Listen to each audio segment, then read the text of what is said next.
Well, if you have a Bible, please do turn to John chapter 1. If you're using one of our church Bibles, it's on page 1116.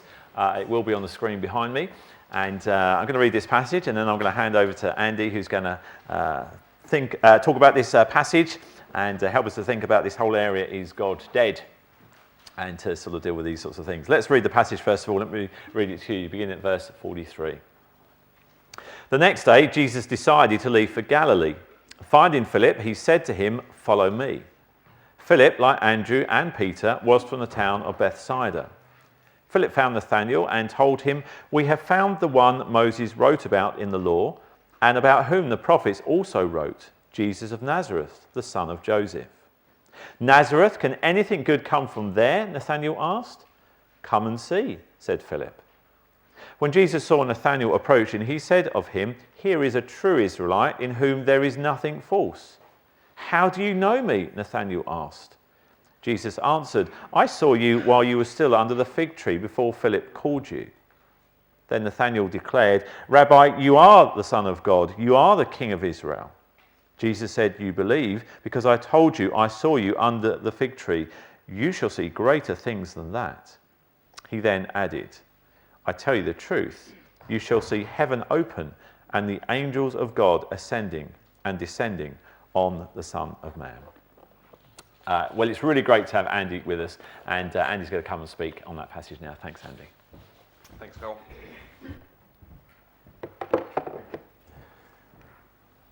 Okay, well, good morning.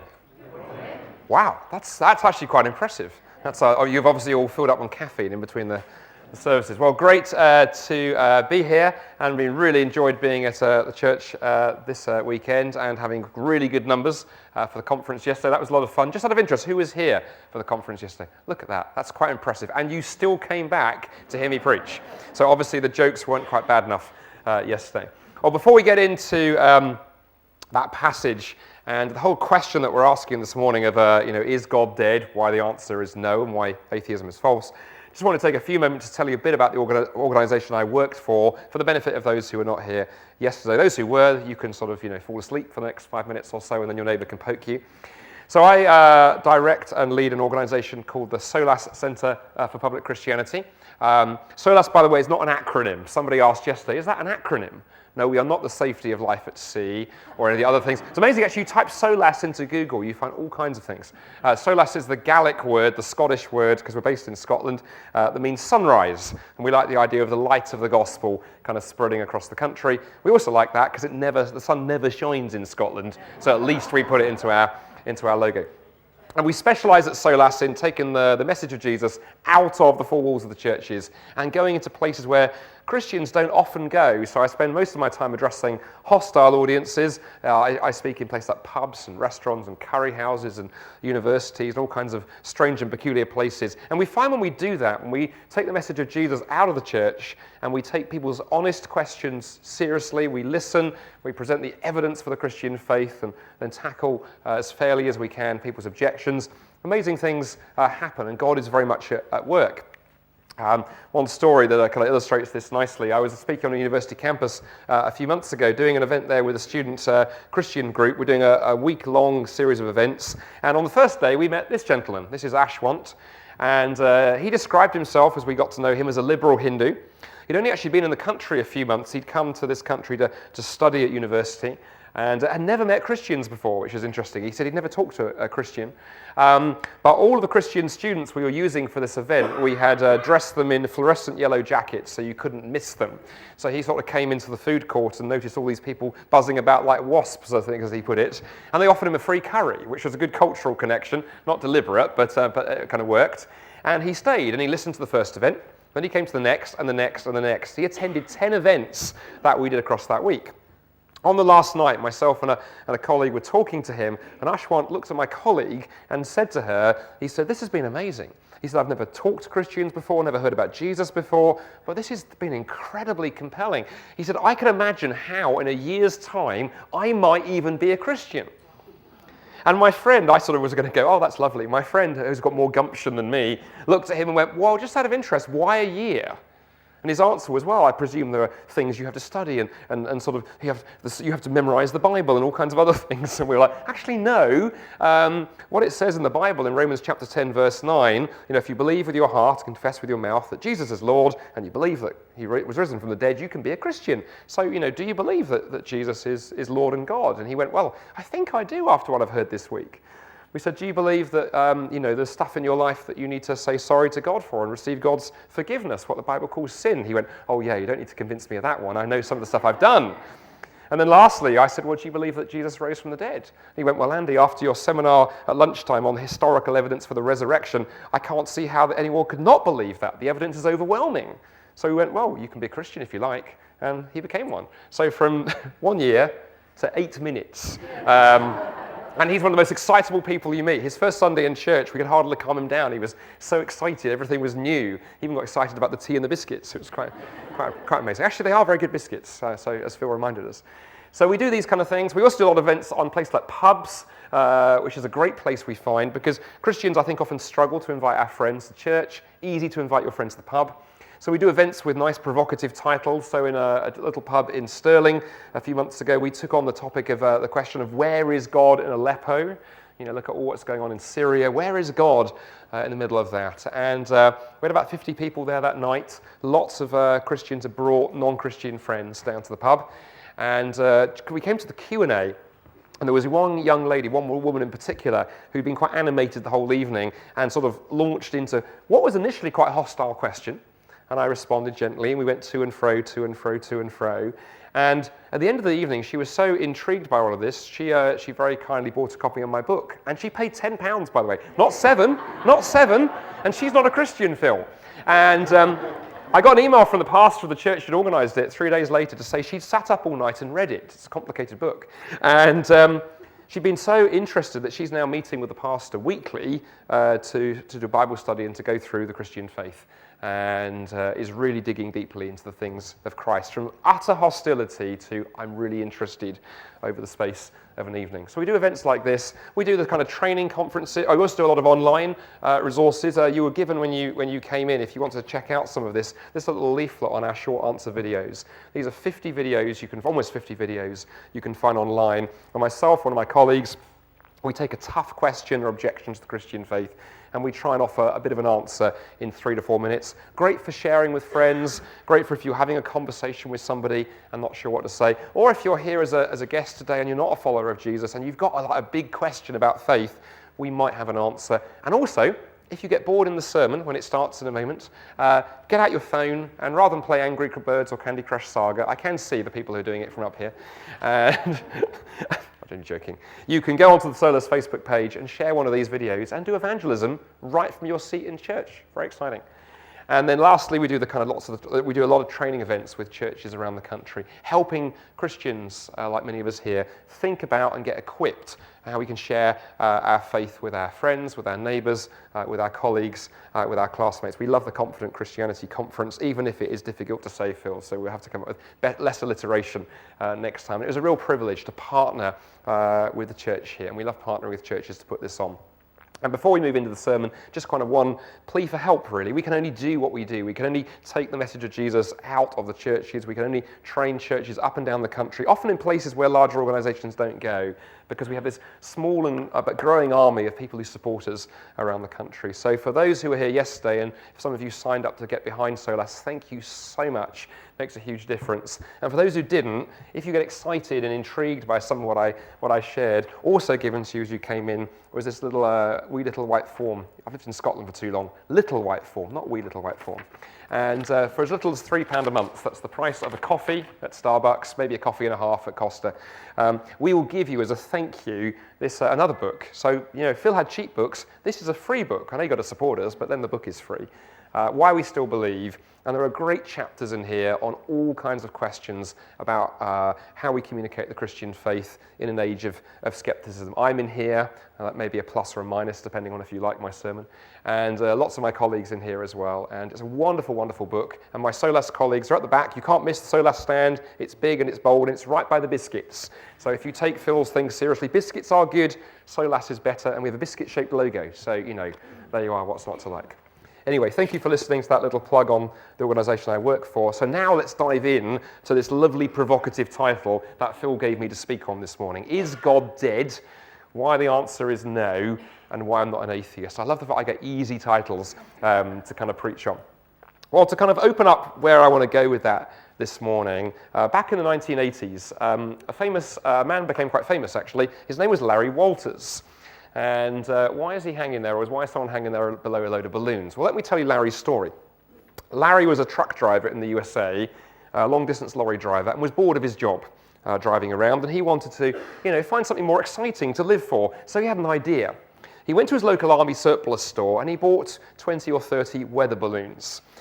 He bought a big cylinder of helium, and he bought some rope. And he went home and he inflated the weather balloons, tied them to his favourite garden chair, having previously tied the garden chair to the front of his truck. He then tied himself into said garden chair and equipped himself with a knife, a shotgun, and a 6-pack of beer. He was later quoted in a newspaper as saying, I plan to float to about 50 feet above, cut the rope rather, float to about 50 feet above the ground, drink the beer, surprise the neighbours, shoot the balloons, bang, float back down to earth again, very exciting. And so he cut the rope, holding him and himself to the truck. And actually his plan worked. Just worked a little bit better than he'd intended, because he flew not 50 feet, oh no, not 500 feet, not even 1,000 feet, not even 10,000 feet. Ladies and gentlemen, Larry Walters shot into the air 14,000 feet. In terror, he drops the knife and the shotgun and the beer. So is now left floating in the skies above Los Angeles, only in America. Drifts into the approach path for planes coming into land at LAX airport in Los Angeles, and an astonished captain radios the tower from his 747 jet to say, I've just passed a frightened-looking man at 14,000 feet in a chair. When that pilot lands, they breathalyze him because they think he's drunk. Finally, Larry's balloons and his ego deflate, comes back down to earth again, on the way back down, gets entangled in power cables, blacks out half of Long Beach for the afternoon. Back on the ground, surrounded by a media scrum, journalists, microphones in his face, Larry is asked, Mr. Walters, why did you do it? These were his immortal words. I was bored of life, I was tired of life, and a man can't just sit around. The Los Angeles Police Department, the LAPD, a bit less impressed. Spokesman for them was quoted in the newspaper as saying, we do believe that Mr. Walters broke some part of the Federal Aviation Act, and as soon as our lawyers have figured out which the heck part it was, we will be prosecuting him. They eventually got him, I believe, for violation of airspace. What I find fascinating about that story is that little quote of Larry's up there. I was bored of life and a man can't just sit around. Because despite the lunacy, the balloonacy maybe, of his plan, there's another free joke for you. Probably best free, actually, won't get £7 for that one. Despite the lunacy of his plan, he was onto something, this need to find something bigger than ourselves, to break out of the mundane, some need to, some quest for purpose, direction. All human beings have that. All of us need something to live for, something bigger than us, some say sort of sense of direction, even if in Larry's case, that direction was 14,000 feet vertically. Now, the interesting thing is most people find that sense of meaning in life, that sense of purpose, that sense of direction, that thing that's bigger than them. Most people find that in pursuing things like happiness and whatnot, through things like excitement, adventure, through career, through popularity, through sexuality. Those are all things that our culture tells us can meet that universal human need we have in our hearts for purpose and meaning and so forth. We live in a culture that tells us that's how we can do it. But the problem is people who've tried to live their lives that way usually end up finding that those things fall slightly flat. In fact, even Larry Walters, if you Google his story, he ended up a sort of bit of a sad, lonely individual, really. He had his big adventure, he had his moment of glory, and then didn't really know what came next. Where do you go after you have ballooned 14,000 feet? There we are. And the problem is, there is nothing inherently wrong with excitement, adventure, money, career, success, fame, sexuality, all of those things. But there is a problem if you make them the main thing in life, because they then distract you from trying to find an answer to this most important question. What is life actually for? And one of the most famous psychologists of the 20th century, a Jewish psychologist called Viktor Frankl, who had survived the concentration camps of World War II. So this was a man who'd thought about life, wrote a very famous sentence back in the 20th century. He wrote these words. He said, "Ever more people today have the means to live, but no meaning to live for." And I meet many people who have been quite successful in business or work or whatever, who found the same thing. Just the other week, I was talking to a pretty successful Scottish business leader, worth at least 7 figures, and he came out with a very similar version of this. He said, I've got the incredible amount of resources, but I haven't managed to answer this question yet of what life is actually for. And that question, what life is for, is one of the oldest questions that human beings have asked. People have been asking it for thousands of years, and it's a question the Bible is concerned with, nowhere perhaps more clearly in some ways than in this first chapter of John's Gospel from where Phil read to us. And we're going to return to the passage that Phil read in a moment, but before that I want to look at the very start of John's Gospel, a few verses from the very beginning of John chapter 1, where John writes this. He says, "In the beginning was the Word," the Logos in Greek, "and the Word was with God, and the Word was God. He was with God in the beginning. Through him, all things were made. Without him, nothing was made that has been made. The Word became flesh and made his dwelling amongst us. We have seen his glory, the glory of the one and only Son, who came from the Father, full of grace and truth." Now, as many of you may know, the New Testament was originally written in Greek, and so as we put on the slide there, the word translated word in our English Bibles is the Greek word logos. And that's a very interesting word. In the first century Greek language, that word meant various things, but one of the things it meant was the meaning of life. So when philosophers and artists and thinkers and everyday people talked about things like what's the meaning of life, they would use the word logos. And philosophers have been thinking about this for a long, long time. And in fact, Greek philosophy had been thinking about this question before Jesus came on the scene. So in the hundreds of years before Jesus, philosophers were thinking about this. And by the time of Jesus, and by the time John writes his gospel, Greek philosophers and the culture has divided into 2 camps. On the one hand, you have a group of thinkers, philosophers, called the Stoics. And they thought there was a meaning to life, there was a logos, but you could never find it. It was impossible for human beings to ever figure out what the meaning of life was. So the best thing you could do was just kind of grin and bear it and just sort of drag yourself through life. And, fairly pessimistic view of life, fairly Scottish view of life, actually. Now I live in the north. Hey, one person said, get this in Dundee all the time. On the other hand, you had a group of guys called the Epicureans. And they thought there was no meaning to life. There was no logos, no meaning to life. But the best thing you could therefore do was to have fun. So eat and drink and party and be happy, as it were. Eat, drink and be merry, for tomorrow we die. Now maybe you know people like that. Maybe there are people in the congregation today, if you've come as a visitor or a guest, and that's your philosophy of life, because it really is quite a 21st century philosophy, really. It says, there is no meaning to life, our culture tells us. You can't ask those bigger questions, so let's just enjoy ourselves.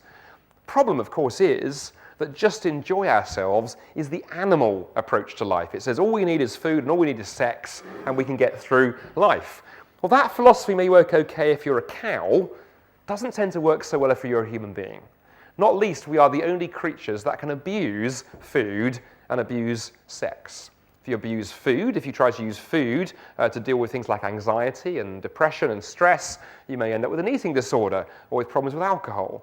And if you abuse sex, if you have sex in a relationship uncommitted, unjoined from committed love, it will end up probably first boring and then perverted. So, into this debate, into this radical debate between these 2 camps, the Bible says something incredible. The Bible says something profoundly different. In John's Gospel, the Bible doesn't agree with either the Stoics or the Epicureans, but it says, you know what? There is a meaning to be found. There absolutely is a logos. There is a meaning of life. But it's not an idea. It's not a philosophy. It's not a self-help book that you buy from that slightly weird New Age section at the back of Waterstones where you need to go with 2 friends and a flashlight. Rather, you've been there, one person. Rather, the meaning of life is not a thing. The meaning of life is a person. The meaning of life is not a what. The meaning of life is a who, Jesus Christ. Now, this is the point when I address far more skeptical, hostile, or unfriendly audiences like your good selves this morning, that you can see the kind of sort of ripple of dissent. When I say that on university campuses, for example, you can almost hear people go, oh yeah, here comes the religion bit.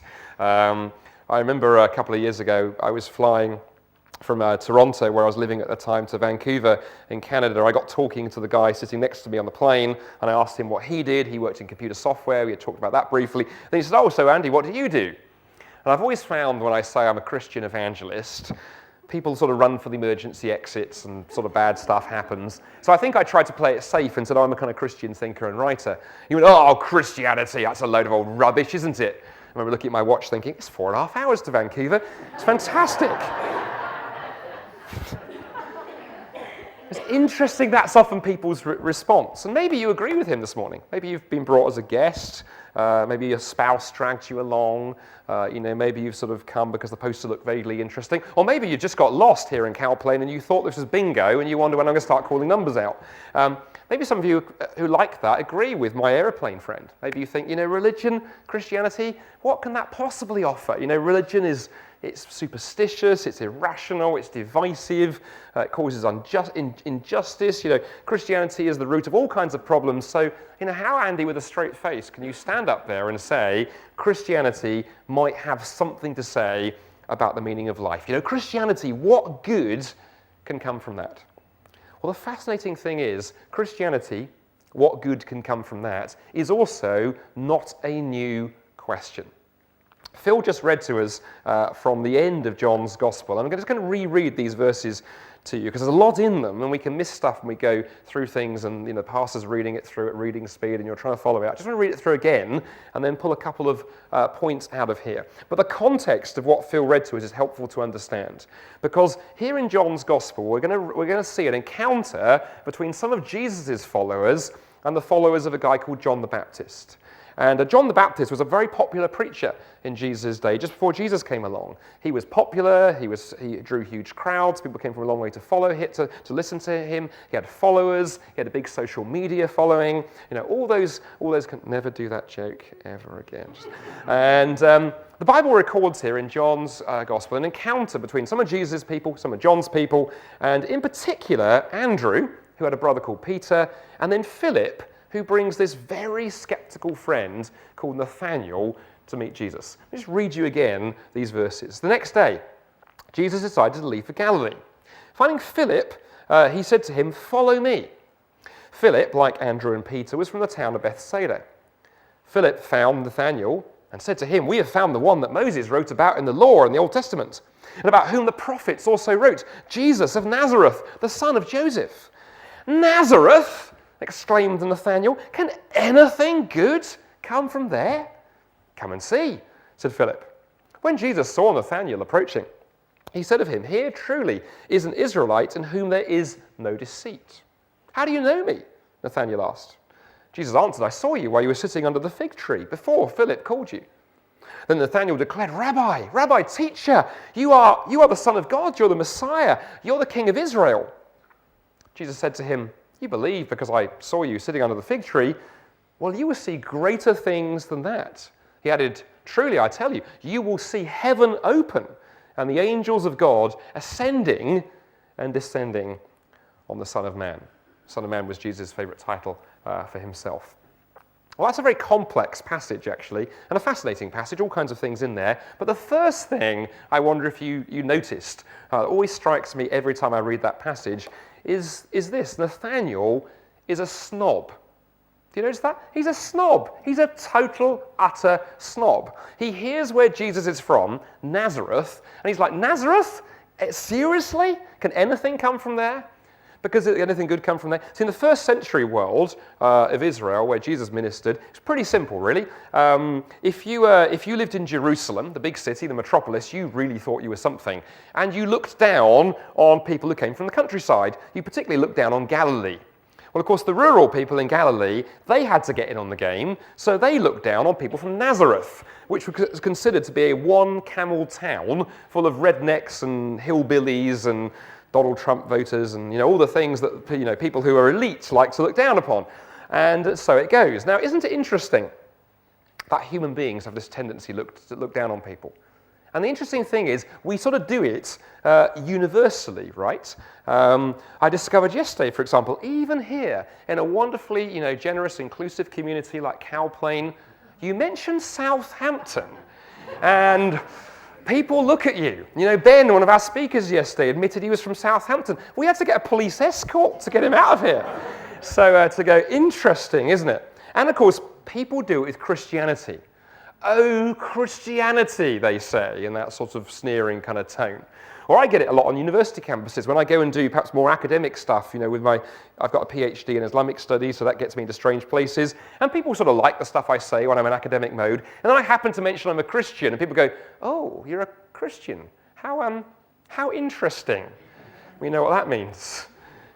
We love to dismiss things easily. But of course, the problem with dismissing something before you've even considered it, the problem with saying, oh, Nazareth, or oh, Christianity, is it kills all creativity. You end up only listening to people who think like you, and you're not kind of living in the echo chamber, which I always say to my skeptical friends means you seriously risk missing answers in unexpected places. It also can be very, very self-defeating because lazy skepticism is a universal acid. It destroys everything. As the famous Christian writer C.S. Lewis once put, the problem if you see through everything is you end up seeing nothing. And also, if you're that kind of lazy skeptic, you are never going to be able to address this question of the meaning of life because you will risk missing answers in unexpected places. So, in terms of the meaning of life, let's explore that question for a few moments and compare really what atheism and Christianity have to say on this big question. And there was a book written a few years ago called Meanings of Life, written by a very famous American psychologist called Roy Baumeister. And in that book, Roy says, the problem with the question, what is the meaning of life, is that it's too big a question. We can't really get our heads around it. So we need to break it down into 4 other questions. We can break it down, he said, into the question of identity. Who am I? The question of value, what am I worth? The question of purpose, why am I here? What's the point of my life? And then lastly, he said the question of agency.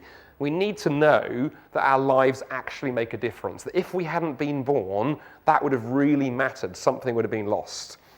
Now, all belief systems, whether they're religions like Christianity or Islam or Buddhism, really try and address these questions. And atheists have to wrestle with these questions too, because all human beings have to really think about these 4 questions.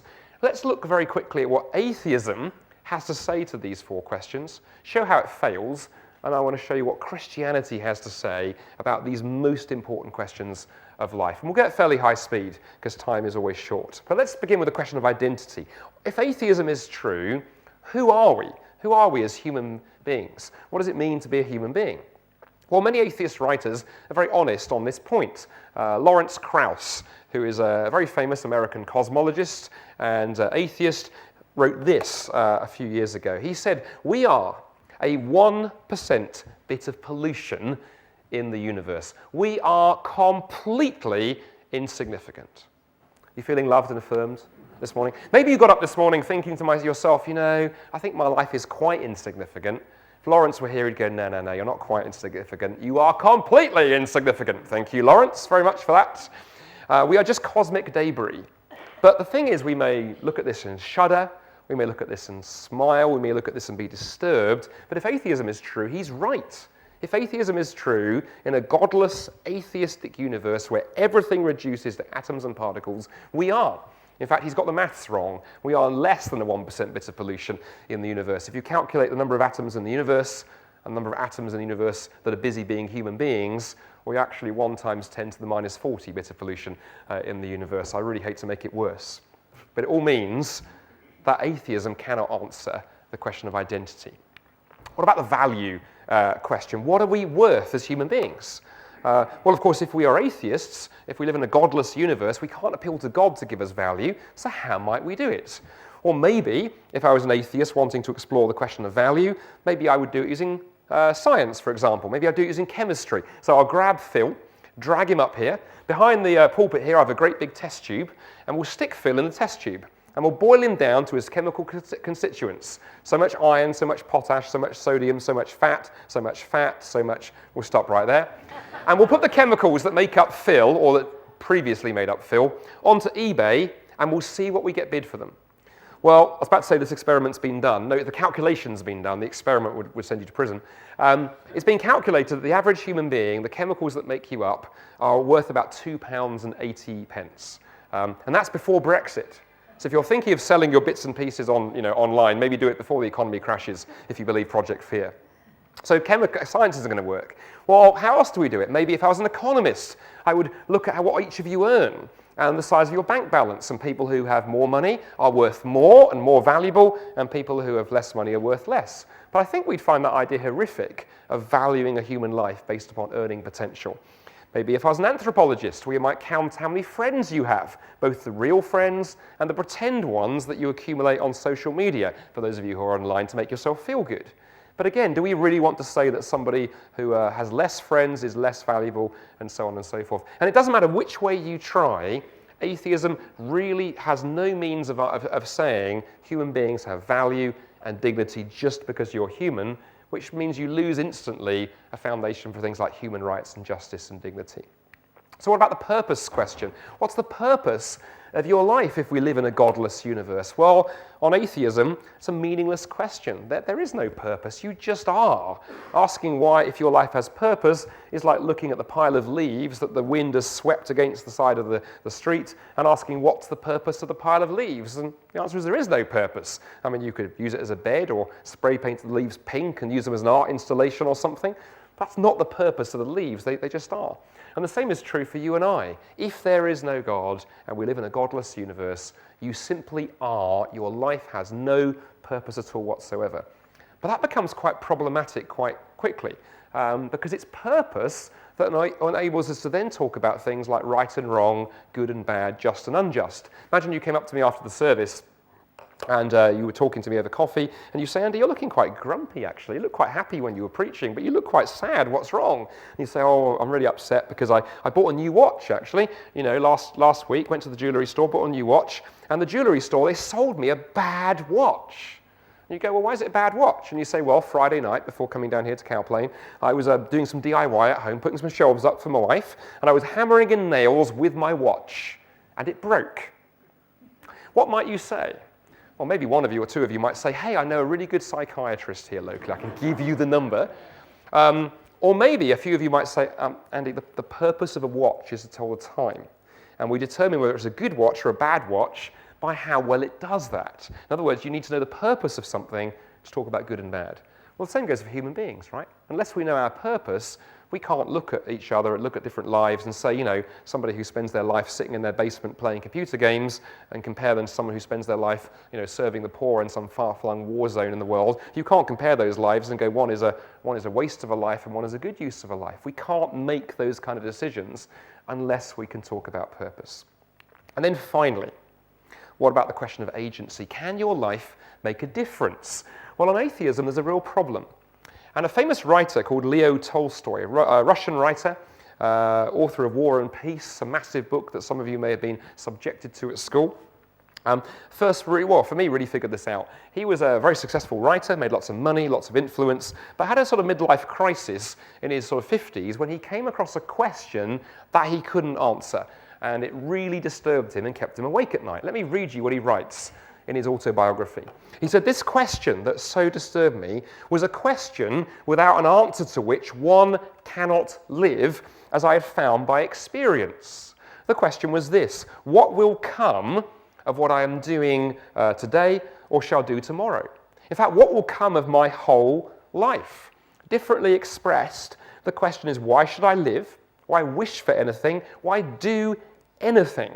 It could even be expressed this way: is there any meaning in my life that the inevitable death awaiting me does not destroy? In other words, Tolstoy had run into this problem for atheism, and he was an atheist at this point. If you are an atheist, you are faced with the problem that you will die, and your children will die, and your grandchildren will die, and one day, in fact, the whole human race will die and become extinct. One day, the sun will expand and swallow the earth, and one day, the universe will come to an end, empty and dark and cold and alone. Everything dies, everything rots, and nothing you can do can change that outcome. And many atheists, like Tolstoy, have struggled with that question. when they faced it, because it is profoundly, profoundly disturbing. In Tolstoy's case, it actually led to him becoming a Christian a few months after he'd really wrestled that through. See, atheism fails to answer the questions that you need to answer: identity, value, purpose, and agency, to answer the meaning of life question. So much for atheism. What about Christianity? Let me briefly show you how Christianity has some very different answers. We'll connect all of this back to John's Gospel, and we'll do all of that in about 10 minutes. Concerning identity, the Bible is very clear that you are not a 1% bit of pollution in the universe, but you are a person with value, an identity, that you are made, shaped, and fashioned by the God who created you. You were created by God who knows you by name. You were created by God who made you, says the Bible, in his image. Every human being, says the Bible, bears the image of God and has incredible dignity and identity that comes from that. And that says something profound about us, and also profound about the kind of God who would do that. What about value? Well, kind of value partly flows out of that. But another interesting thought about value for you for a moment. If you talk to an economist, of course, is somebody who can tell you tomorrow why the prediction they made yesterday is wrong today. But you talk to an economist, and they will tell you that value is not inherent, but is determined by what the market is prepared to pay. So in other words, I paid about £400 for this iPad a few years ago because it's very valuable to me to be able to play computer games while sitting on the lavatory. It's a productivity tool. But don't borrow my iPad. I don't always remember to wash. And it's a great way to get people to not break my stuff. There we go. No, and back to reality. So I paid £400 for that iPad. Take that iPad, though, to a desert island, no Wi-Fi, no electricity, no cell phone reception, no mobile phone reception. What would somebody pay me for it? Well, it's worthless, unless you want to use it as a chopping board for shellfish or something. No one will pay me anything for it. Value is determined by what someone is prepared to pay. So therefore, what is the value of a human life? That raises the question, what was someone prepared to pay for each one of us here, for you and for I? Well, the Bible, in Romans 5, verse 8, says that God demonstrates his love for us in this. While we were still sinners, while we wanted nothing to do with God, while we were his enemies, while we hated him, Jesus Christ died for us.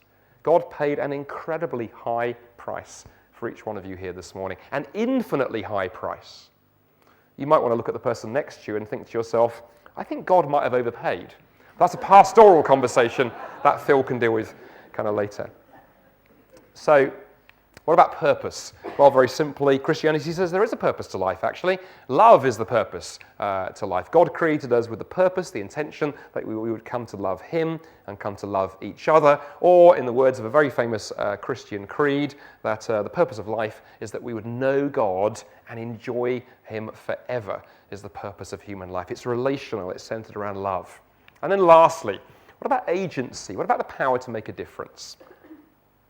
Well, one of my favourite writers is J.R.R. Tolkien, author of Lord of the Rings, and there's an autobiographical movie about him doing the rounds right now.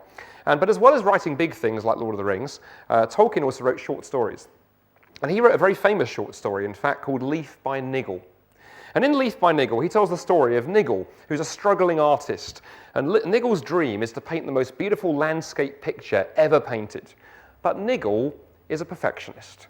And he can only ever finish, or actually never even quite finish, working on one leaf on what would be one tree in one massive piece of the canvas. And he works away at this one leaf. He spends hours and days and weeks and months and years painting literally just this one leaf, trying to get it right.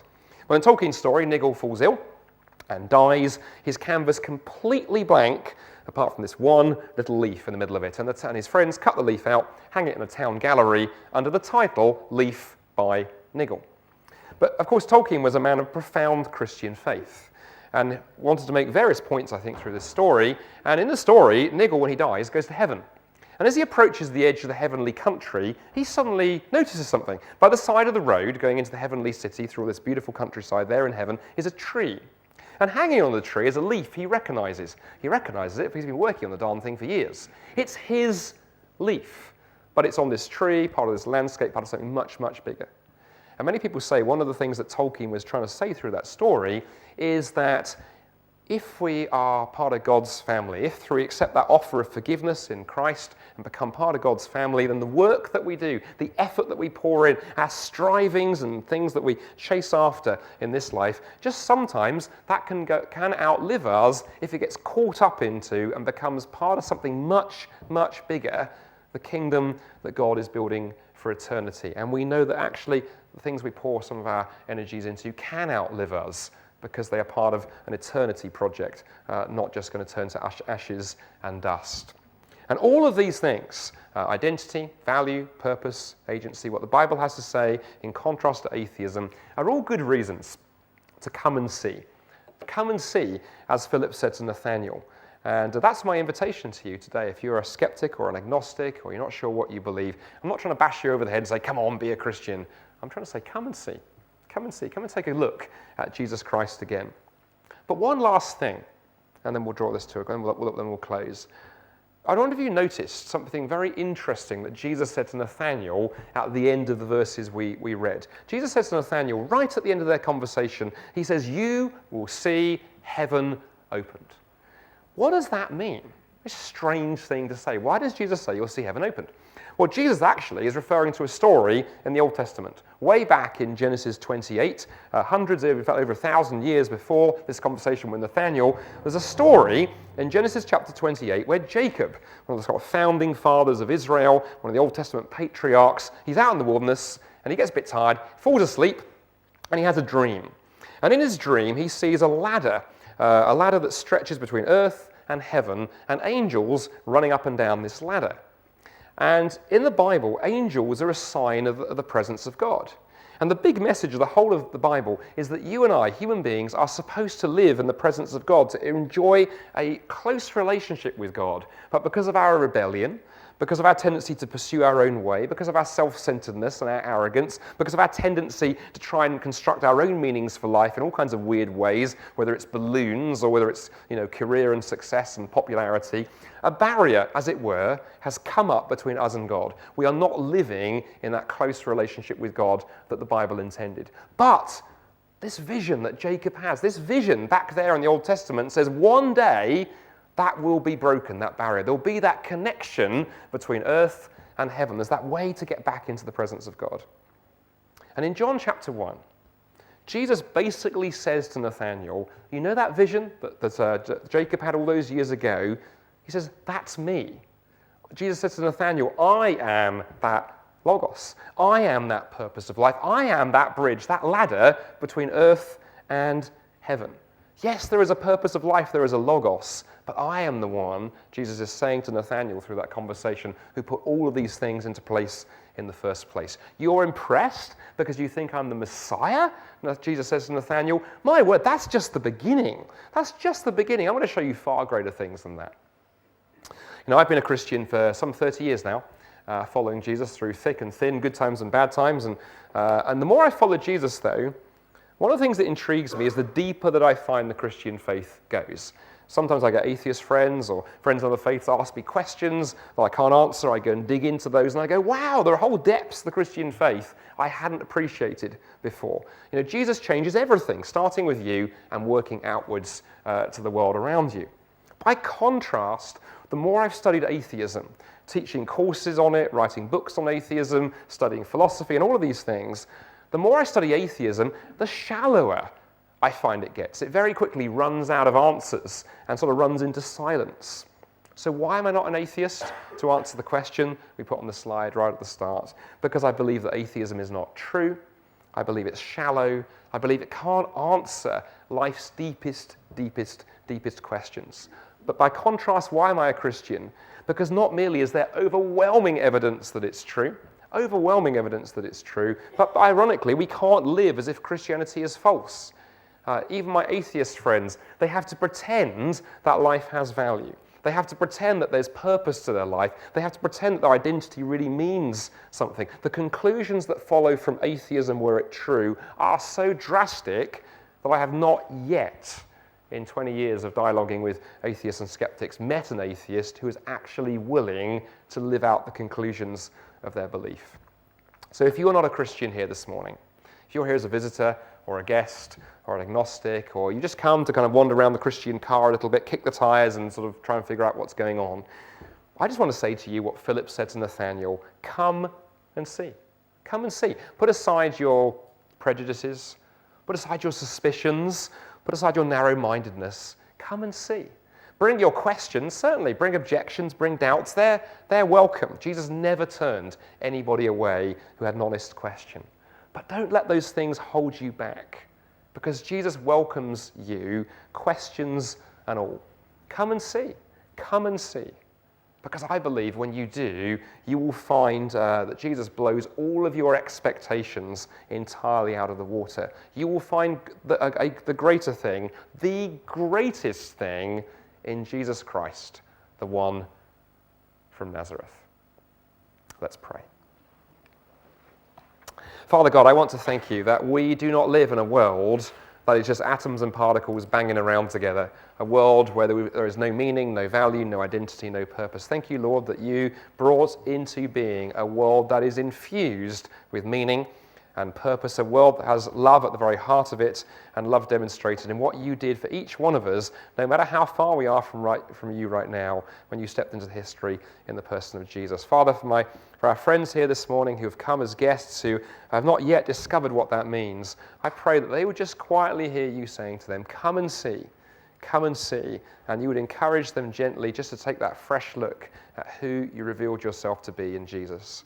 And Lord, for those of us here who are followers of you and have discovered that relationship, Lord, would you give us a real compassion and a generosity to those in our lives who have not yet discovered Jesus. Forgive us if we ever feel superior or smug. Let that never be the message that Christians send to the world. Give us instead, Lord, your heart for those who don't know you. Thank you that you said all are welcome and those who seek will find. And I pray you'd give us that same heart that you had for the lost, for those around us in our lives. Thank you that you are a generous God, a God who sought us out in Jesus. And I pray that today, any in this congregation who is seeking will find you.